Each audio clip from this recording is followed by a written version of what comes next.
Mercedes Benz का 3 नुकीला star पूरी दुनिया में फेमस है। ये लग्जरी, परफॉर्मेंस और इनोवेशन का सिंबल है। लेकिन कभी सोचा है कि ये ब्रांड कहाँ से आया?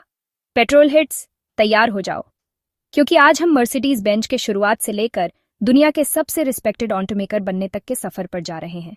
ये सिर्फ कारों की कहानी नहीं है। ये 2 जर्मन इंजीनियर्स, कार्ल बेंज और गॉटलीब डेमलर के सपनों और महत्वाकांक्षाओं की कहानी है। इन दोनों ने अलग अलग काम करके आज की ऑटोमोबाइल इंडस्ट्री की नींव रखी। इनके आविष्कारों ने दुनिया बदल दी और आज भी हमारी ड्राइविंग पर इनका असर है। इस कहानी में हम daring journeys, ground breaking inventions और एक्सीलेंस के पीछे भाग दौड़ देखेंगे। हम लेजेंडरी मॉडल्स के जन्म और ऑटोमोटिव टेक्नोलॉजी के विकास के गवाह बनेंगे। तो तैयार हो जाइए मर्सिडीज बेंज की दुनिया में जाने के लिए, जहां इंजीनियरिंग ब्रिलियंस और टाइमलेस एलिगेंस मिलते हैं। हमारी कहानी शुरू होती है 19वीं सदी में कार्ल बेंज के साथ, एक ऐसा आदमी जिसके पास एक विजन था। बेंज एक बिना घोड़े वाली गाड़ी के आइडिया के दीवाने थे। उनका सपना था एक ऐसी गाड़ी बनाना जो बिना घोड़ों के लोगों को ले जा सके।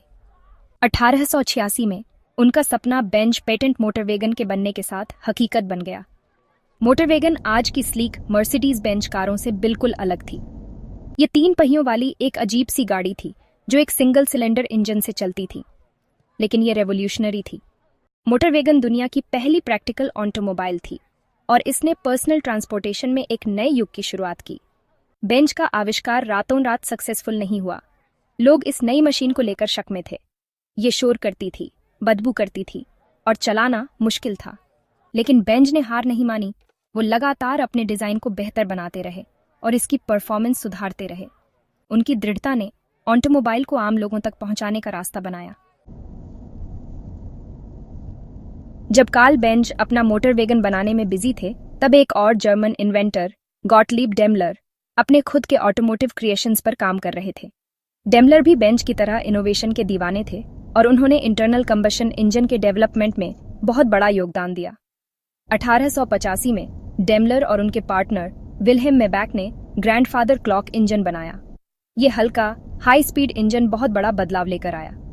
ये इतना छोटा था कि इसे एक गाड़ी में फिट किया जा सकता था, जिससे पहली मोटरसाइकिल और ऑटोमोबाइल बनने का रास्ता साफ हुआ। डेमलर के इंजन जल्दी ही अपनी पावर और विश्वसनीयता के लिए फेमस हो गए। जल्द ही ये इंजन नावों, ट्रेनों और यहां तक कि दुनिया के पहले ट्रक को भी पावर दे रहे थे। बेंज की तरह डेमलर का विजन सिर्फ गाड़ियां बनाने से आगे था। वो इंटरनल कंबशन इंजन की ट्रांसपोर्टेशन और इंडस्ट्री में क्रांति लाने की क्षमता को देखते थे।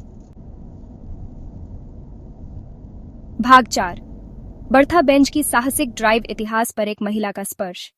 जब कार्ल बेंज अपनी वर्कशॉप में काम में व्यस्त थे, उनकी पत्नी बर्था के कुछ और ही प्लान थे। दूरदर्शिता और दृढ़ निश्चय वाली महिला बर्था अपने पति के आविष्कार पर विश्वास करती थीं। वो जानती थीं कि एक शक्की जनता को मनाने के लिए मोटरवैगन को सिर्फ तकनीकी सुधारों से ज्यादा की जरूरत थी। इसे एक पब्लिसिटी स्टंट की जरूरत थी।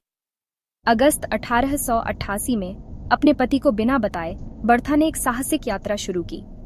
वो अपने 2 बेटों के साथ मैनहेम से फोर्जाइम तक 60 मील से ज्यादा की दूरी गाड़ी चलाकर गईं।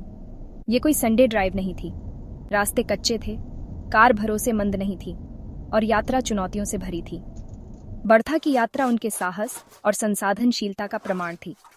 उन्होंने तकनीकी मुश्किलों को पार किया, अनजान रास्तों पर गाड़ी चलाई और एक ऐसे समाज के पूर्वाग्रहों का सामना किया जो एक महिला की गाड़ी चलाने की क्षमता पर संदेह करता था। उनकी यात्रा सिर्फ एक व्यक्तिगत जीत नहीं थी, ये ऑटोमोटिव इतिहास का एक महत्वपूर्ण क्षण था। बर्था की ड्राइव ने साबित कर दिया कि ऑटोमोबाइल परिवहन का एक व्यावहारिक और व्यवहार्य साधन था। इसने जनता की कल्पना को मोहित किया और कार्ल बेंज के आविष्कार के बारे में संदेह को दूर करने में मदद की। उनकी यात्रा ने ऑटोमोबाइल युग के एक पायनियर और महिला सशक्तिकरण के प्रतीक के रूप में उनका स्थान पक्का कर दिया।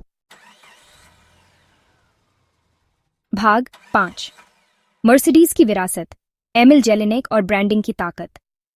जैसे जैसे 19वीं सदी का अंत हुआ, ऑटोमोबाइल को धीरे धीरे स्वीकृति मिलने लगी। कार्ल बेंज और गॉटलीब डेमलर दोनों अपनी अपनी सफल कंपनियों के साथ अपने डिजाइनों को बेहतर बनाते रहे और ऑटोमोटिव टेक्नोलॉजी की सीमाओं को आगे बढ़ाते रहे। लेकिन ये एक बिजनेसमैन थे, एमिल जेलिनेक, जिन्होंने दोनों कंपनियों के भविष्य को आकार देने और मर्सिडीज बेंज की कहानी बनाने में महत्वपूर्ण भूमिका निभाई। स्पीड के शौकीन और मार्केटिंग की गहरी नज़र वाले ऑस्ट्रियाई बिजनेसमैन जेलिनेक डेमलर की ऑटोमोबाइल को अपनाने वालों में से पहले थे। वो उनकी परफॉर्मेंस से इतने प्रभावित हुए कि उन्होंने अपनी बेटी के नाम मर्सिडीज के छद्म नाम से उन्हें रेस करना शुरू कर दिया। जेलिनेक की रेसिंग में सफलता और डेमलर से तेज और ज्यादा पावरफुल कार बनाने के उनके आग्रह ने मर्सिडीज नाम को प्रसिद्धि दिलाई। जेलिनेक का मानना था कि मर्सिडीज नाम अपने एलिगेंट और एक्सोटिक टोन के साथ एक खास आकर्षण रखता है जो अमीर ग्राहकों को पसंद आएगा। वो सही थे। 1902 में डेमलर मोटर गेसेलशाफ्ट ने आधिकारिक तौर पर मर्सिडीज को एक ट्रेडमार्क के रूप में रजिस्टर किया। स्पीड, लग्जरी और तकनीकी कौशल का पर्याय बन चुका ये नाम हमेशा के लिए कंपनी की ऑटोमोबाइल से जुड़ गया।